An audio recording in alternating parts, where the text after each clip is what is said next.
Welcome to Buckeyes Tomorrow Morning for Tuesday, October 14th. I'm your host, Tom Orr. The Wisconsin game in 4 days, the game against Michigan in 46 days. If you're planning your next event, make it unforgettable with Grateful Griddle, Columbus's favorite food truck, serving up smash burgers, gourmet sandwiches, and good vibes. Book your catering today at gratefulgriddleoh.com.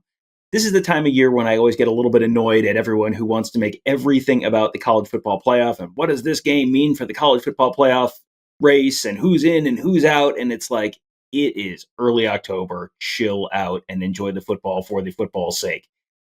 So we're not going to do that today. We're going to do the Big Ten title race conversation here, and we're going to do it with our buddy Tony Gerdeman of BuckeyeHuddle.com.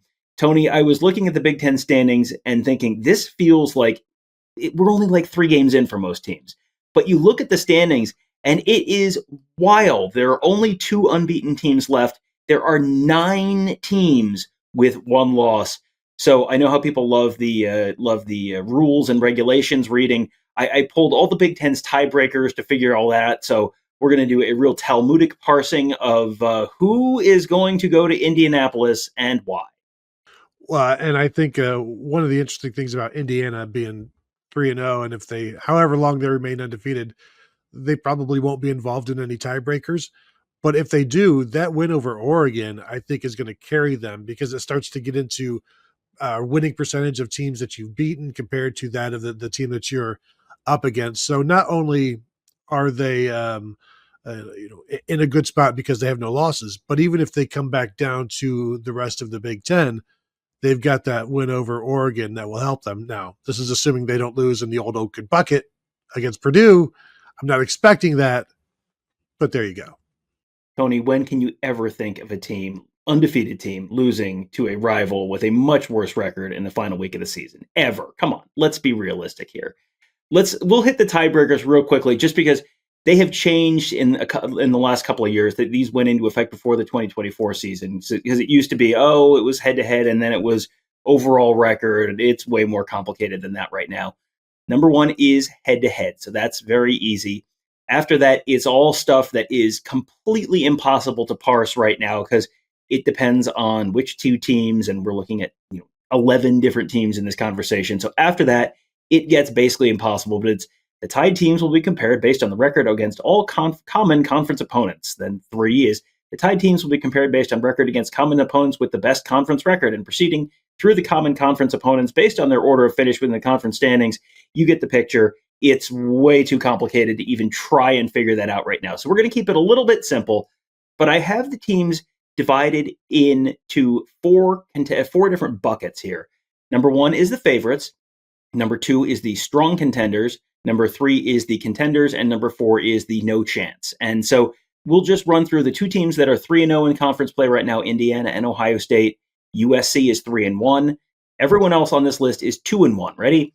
Iowa, Michigan, Minnesota, Nebraska, Northwestern, Oregon, UCLA, and Washington. So those were listed in alphabetical order.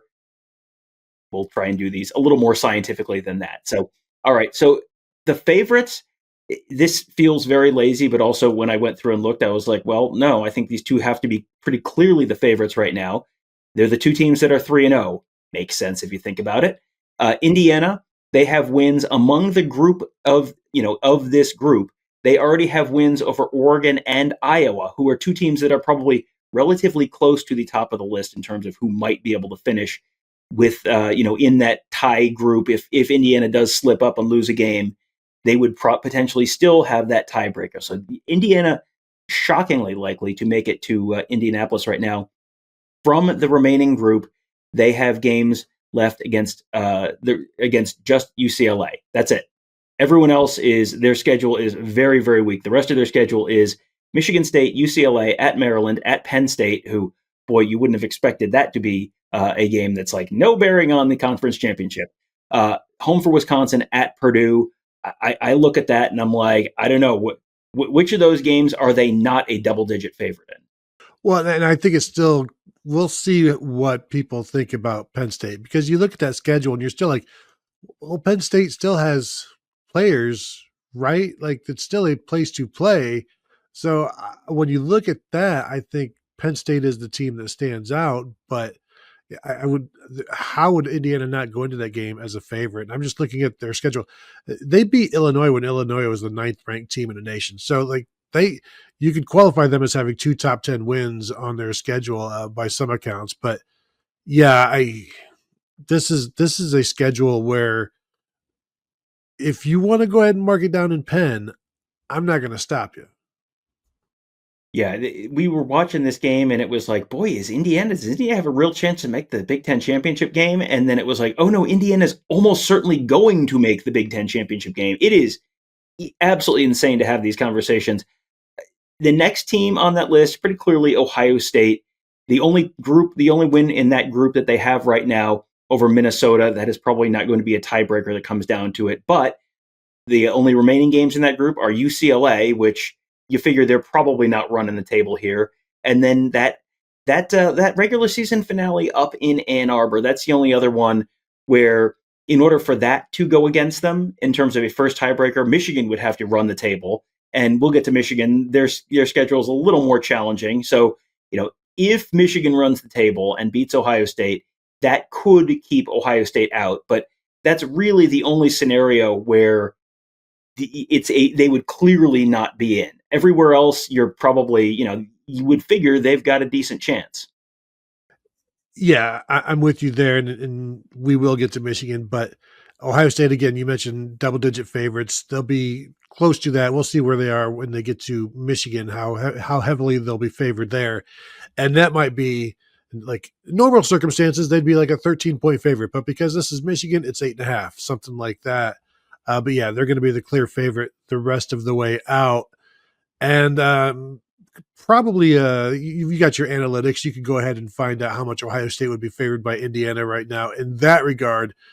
But I do think Ohio State would go to Indianapolis as a favorite against Indiana, but I don't think it's going to be a lot. No, I don't think so, and I will look that up while you're talking about our next team, and that team is Michigan. This is the strong contenders bucket. You can only have two favorites. Michigan, though, kind of that next team up. Among that group, they have one loss.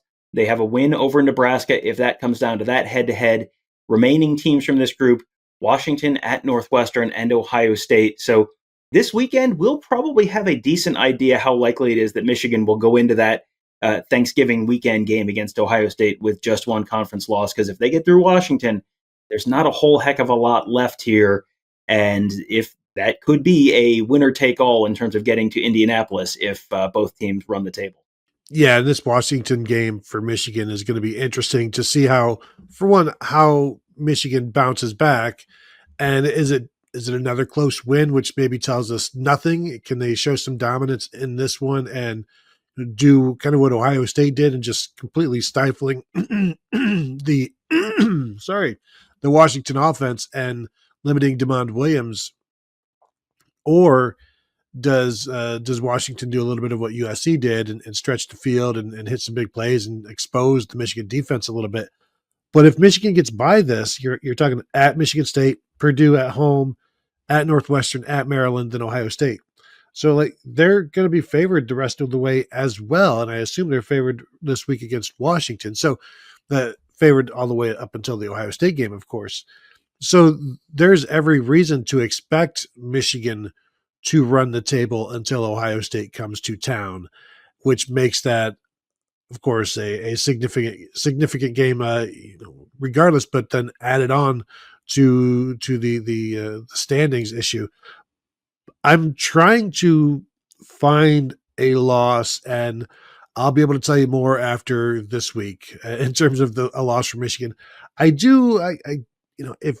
If you can go to USC and get beat like that, if you go to Nebraska and you pull out a 3-point win, like there are clearly flaws on this Michigan team. So, that game at Maryland, if Maryland hasn't given up by that point, might be interesting. But I think Michigan overall just seems like they should be able to do enough to get all of these wins. But I'm a little interested, a lot interested on that Washington game this weekend before I'm fully committed to Michigan running the table through until the Ohio State game.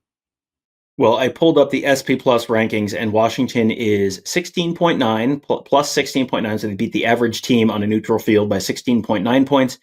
Michigan 16.8 points. So yes, 1/10 of a point separating those two teams. That is not very much. To answer your earlier question about Ohio State and Indiana on a neutral field, Buckeyes are number one in the nation in SP Plus. 3 points exactly, 3.0 points better than Indiana. So on a neutral on a home field for the Hoosiers, you normally get 3 points. That would be a push between Ohio State and Indiana on a neutral field. The team in between Ohio State number one and Indiana number three in SP Plus this week is number two, Oregon. They are about a half a point better than Indiana, so 2.5 points behind Ohio State. They have one win among this group of teams we're talking about. They beat Northwestern. Remaining on their schedule at Iowa, USC, and at Washington.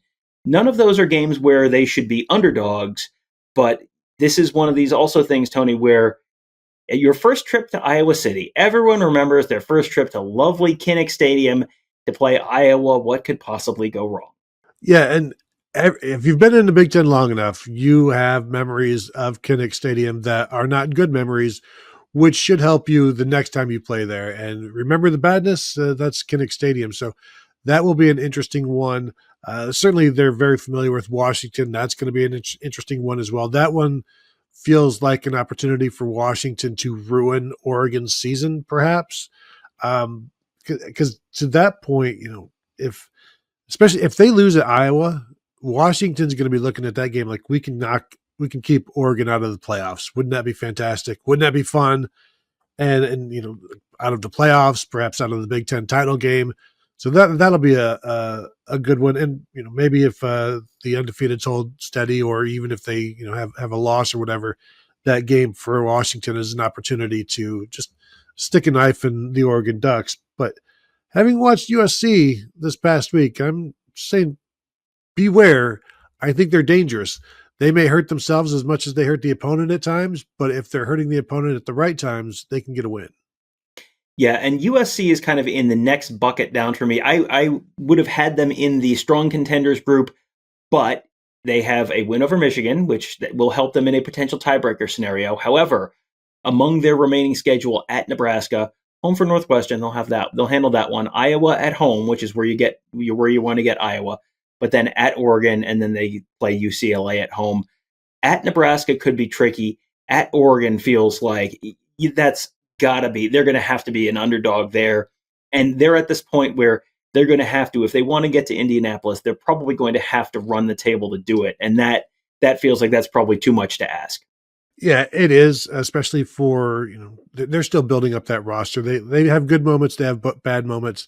If you're bad enough to lose to Illinois, like then not saying that you have to be bad to lose to Illinois, but it means your ceiling on any given week is not all that high, or could be lowered. So, yeah, I don't think you can count on them to run the table.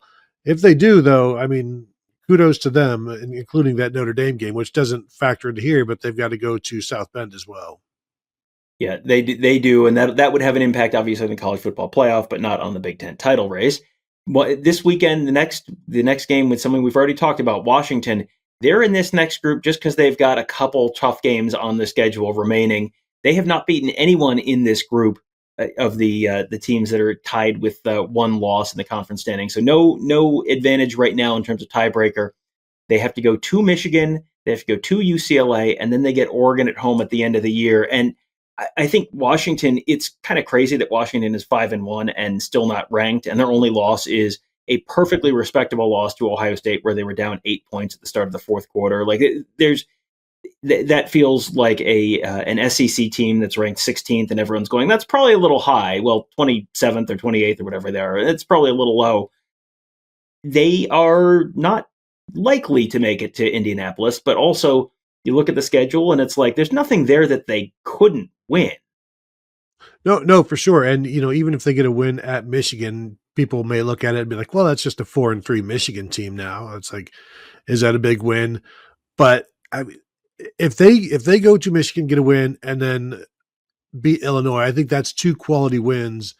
And that's something that you better start taking notice of, because they'll go to Wisconsin and that should be fine. Then they have Purdue, and then they hold on to your butts. Now I can't believe we're talking about UCLA, and like, who knows, because it's like this is very dangerous territory, and dangerous meaning like playing with fireworks, because you just don't know how well these things are made. You never know when something's going to go off. So they have to go to UCLA in that second to last week, and then home against Oregon.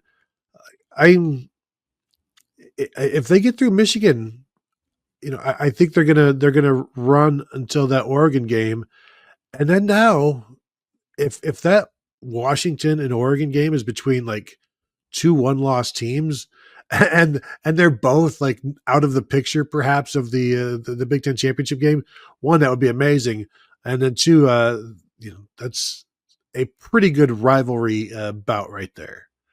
Yeah, you could potentially have a weird combination of games where Ohio State and Michigan are playing and Oregon and Washington are playing. And depending on the tiebreakers and depending on which combination of teams win, any of those four teams could potentially get to Indianapolis. That's a scenario that's potentially alive.